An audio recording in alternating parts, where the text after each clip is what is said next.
نحمده ونستعينه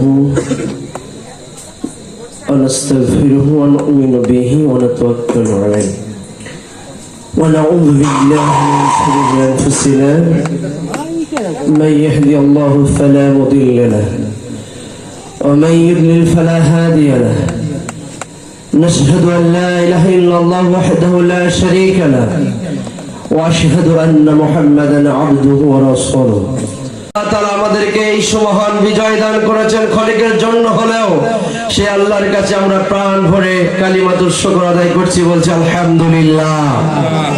লক্ষ কোটি দুরূদ পড়ছি যাকে ঘিরে আজকের এই অনিন্দ্য সুন্দর আয়োজন।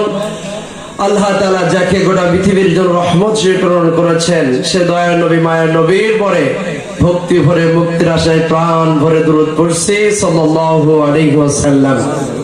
সম্মানিত হাজিরিন, আল্লাহ তাআলা এই পৃথিবীতে আমাদের জন্য একটি মানুষকে দিয়েছেন মানবতার কল্যাণের জন্য। যেই যুগে দিয়েছিলেন সেই যুগটার নাম ছিল আইয়ামে জাহেলিয়ার যুগ। কিসের যুগ? কথা বলেন, কিসের যুগ? যেই যুগে নারীর কোনো অধিকার ছিল না, যেই যুগে শিশু সন্তানকে কন্যা সন্তানকে জন্মগ্রহণ করলে তার কন্যা সন্তান হয়ে পৃথিবীতে জন্মগ্রহণ করার অপরাধে জীবন্ত হত্যা করে কবর দেওয়া হতো। কথা বলেন ঠিক কিনা? সেই গুণে ধরা সমাজে যাকে আল্লাহ তাআলা দিয়ে সেই অন্ধকার যুগকে আলোকিত করেছিলেন সে দয়ার নবী মায়ের নবী। এই নবী কাদের নবী? একটু হাত তুলে বলুন তো, কাদের নবী? আমাদের নবী। আমাদের নবীর ব্যাপারে আমি যদি প্রশ্ন করি, যদিও প্রশ্ন করার অধিকার যোগ্যতা এবং আমাদের উচিত নয়, আপনারা বলুন তো আমাদের নবীর চরিত্র সুমহান কিনা? জোরে বলেন, সুমহান চরিত্র অধিকারী কিনা? সর্বোচ্চ চরিত্র অধিকারী কে? আরো জোরে বলেন। আপনার আমার নবী। এই পৃথিবীতে আল্লাহ তাআলা তার নবীর ব্যাপারে স্বতন্ত্র একটি আয়াত দিয়ে সম্মানকে আরো উচ্চ করেছেন কে? আল্লাহ রাব্বুল আলামিন বলছেন, ওয়া ইন্নাকা লাআলা খুলুকিন আযীম। আমার ভাইরা, যে আল্লাহ রাব্বুল আলামিন নিজেই তার হাবিবের চরিত্রের ব্যাপারে সার্টিফাই করেছেন, এখন বলুন তো পৃথিবীর কোন মানুষ আছে নাকি, কোন রাজা বাদশা আছে নাকি সেই নবীর সার্টিফিকেটের চরিত্রের উপরে কোন কালিমা লেপন করতে পারে? আছে নাকি কেউ? আরো জোরে বলেন। কিন্তু আমার ভাইয়েরা, যদি এখন আমি আপনাদেরকে বলি আমরা আমাদের জীবনের চাইতে আমাদের নবীকে ভালোবাসি কি বাসি না? আমার ভাইরা, একটু যদি প্রশ্ন করি, আমার নবীর যুগে আমার নবীকে সাহাবীরা ভালো কম বাসতেন না বেশি বাসতেন? কেমন বেশি বাসতেন? আল্লাহ রাসূলের একজন সাহাবী নাম ছিল তার খাব্বাব। জীবনের শেষ প্রান্তটুকু পর্যন্ত জালিমের মুখে থুতু নিক্ষেপ করেছিলেন। হাত ছিল না, পা ছিল না, তারপরেও সর্বোচ্চ দিয়ে মুখের থুতু বরক জালিমের মুখে মেরেও প্রতিবাদ করে বলেছিলেন, আমি খুবাইবের দেহে প্রাণ থাকতে আমার নবী মুহাম্মদকে কেউ ফুলের টোকা দিবে, আমি খুবাইব তাওয়াজ্জুস করব না। কথা বলেন ঠিক কিনা? আমার ভাইরা, কিন্তু আজকে দেখা যায় আমাদের সমাজের অনেক নেতারা আছে, অনেক পাতি নেতা চামচা আছে, অনেক চাটকারিতা আছে, ফ্যান চাটা কর্মী আছে কি নাই? ছিল কি ছিল না? তাদের নেতার চরিত্রের ব্যাপারে তারা ভালোই জানতো। নেতার রাত হলেই মাল লাগে কি লাগে না? রাত হলে মাল লাগে, নারী লাগে, নিত্য লাগে। কত অবৈধ চরিত্র জেনা ব্যভিচারে লিপ্ত ওই নেতার চরিত্র, তারপরেও নেতার চরিত্র নিয়ে স্লোগান তোলে কি তোলে না? আরো জোরে বলেন, তোলে কি তোলে না? কিন্তু আমার ভাইয়েরা, এমন শত শত পৃথিবীতে নেতার নাম যদি আমি আপনাদেরকে বলি, বলুন তো এমন কোন নেতার আদর্শ যদি আমরা মেনে নেই, এমন কোন নেতা আছে নাকি তাকে যদি ভালোবাসি আমাদের জীবনের একটা গুনাহ মাফ হবে নাকি? হবে না।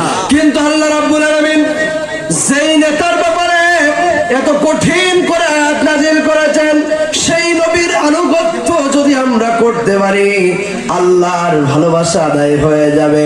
যেই নবীকে যদি আমরা ভালোবাসতে পারি, আনুগত্য করতে পারি, শুধু সেই নবীর ভালোবাসার আনুগত্যর কারণে আমরা আল্লাহকে পেয়ে যাব।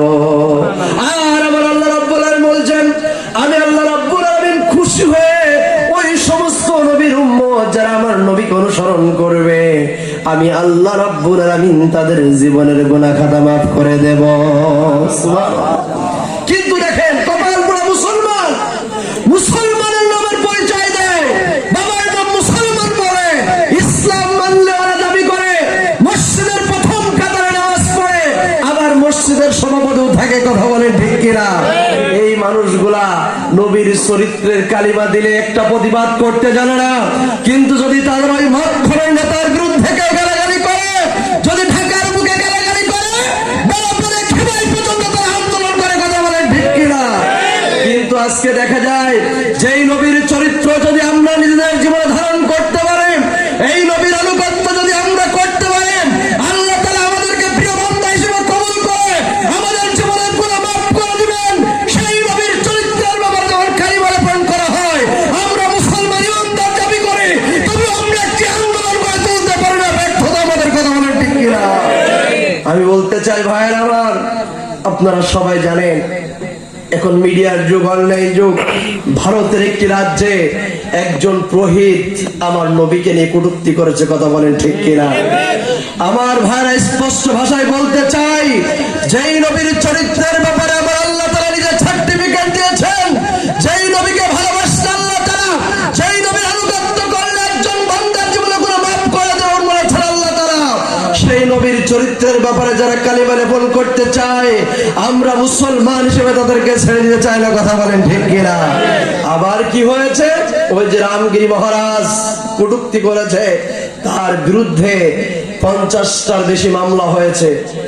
এমনকি বিজেপির একজন নেতা, আমি তাকে নেতা বলবো না, নেতা নামে কুলাঙ্গার, ওই অফিসের 4 সন্তান তার সমর্থন করে বলেছে, রামগিরি মহারাজের ব্যাপারে যারা বিচার চাইতে আসবে, তারা যেখানেই থাকবে, প্রয়োজনে মসজিদে থাকলে মসজিদের মধ্যে তাদেরকে কচু কাটা করতে হবে। জোরে বলেন নাউজুবিল্লাহ। আমরা এই বাংলার জমিন থেকে বলতে চাই, এই বাংলাদেশ কিন্তু 5 আগস্টের আগের বাংলাদেশ নয়। মনে রাখতে হবে যে আল্লাহ তাআলা শহীদ আবু সাঈদের রক্তের বিনিময়ে, মুগ্ধর রক্তের বিনিময়ে যে বাংলাদেশ আমাদেরকে উপহার দিয়েছে, এই বাংলার জমিনে আমাদের যেই স্বাধীনতা আল্লাহ তাআলা দিয়েছে, এমন একটি আন্দোলন আমরা আবার গড়ে তুলতে চাই, যেই আন্দোলনের কারণে যেমন বাংলার জমিনে একটি স্বৈরাচারের পতন হয়েছে, তেমন করে বাংলার জমির আন্দোলন থেকে ওই স্বৈরাচার মোদী সরকার, নবী বিরোধী, রাসূল বিরোধী, ইসলাম বিরোধী মোদীকে রাজপথে নিয়ে হত্যা করে, রাজগিরি মহারাজের জিম্মা ছেড়ে কুত্তার গলায় ঝুলিয়ে দিয়ে আমার নবীর অপমাননার বিচার মুসলমান করবে। কথা বলেন ঠিক কিনা? কারণ আমরা আমাদের জীবনের চাইতে রাসূলকে বেশি ভালোবাসি। ঠিক কিনা বলেন মুসলমান? আপনি আমাকে গালি দিবেন, কিচ্ছু বলবো না। আপনি আমার নেতাকে গালি দিবেন, কিচ্ছু বলবো না। কিন্তু শুনে রাখেন, আপনি আমার বাবাকে গালি দিবেন, তাও কিচ্ছু বলবো না। আমার মাকে গালি দিবেন, কিচ্ছু বলবো না। কিন্তু যদি আমার ইসলাম নিয়ে, কোরআন নিয়ে, আমার নবীর বিরুদ্ধে একটি ফুলের টুকা দেওয়া হয়, কোনো কারণে কালিমা লেপন করা হয়, কটূক্তি করা হয়, আমরা বাংলাদেশ বুঝি না, ফিলিস্তিন বুঝি না, সৌদি আরব বুঝি না, গোটা পৃথিবীর মুসলিম উম্মাহ এক হয়ে সেই সমস্ত নাস্তিক মুরতাদদের, নবী দুশমনদের জিহ্বা টেনে ছিঁড়ে কুত্তার খাদ্য বানিয়ে ছাড়বো। কথা বলেন ঠিক কিনা? ঠিক কিনা? আমার ভাইরা, কারণ হলো আমাদের নবীকে আমরা আমাদের জীবনের চাইতে বেশি ভালোবাসি। কথা বলেন ঠিক কিনা? কারণ আল্লাহ তাআলা নিজে বলেছেন, তার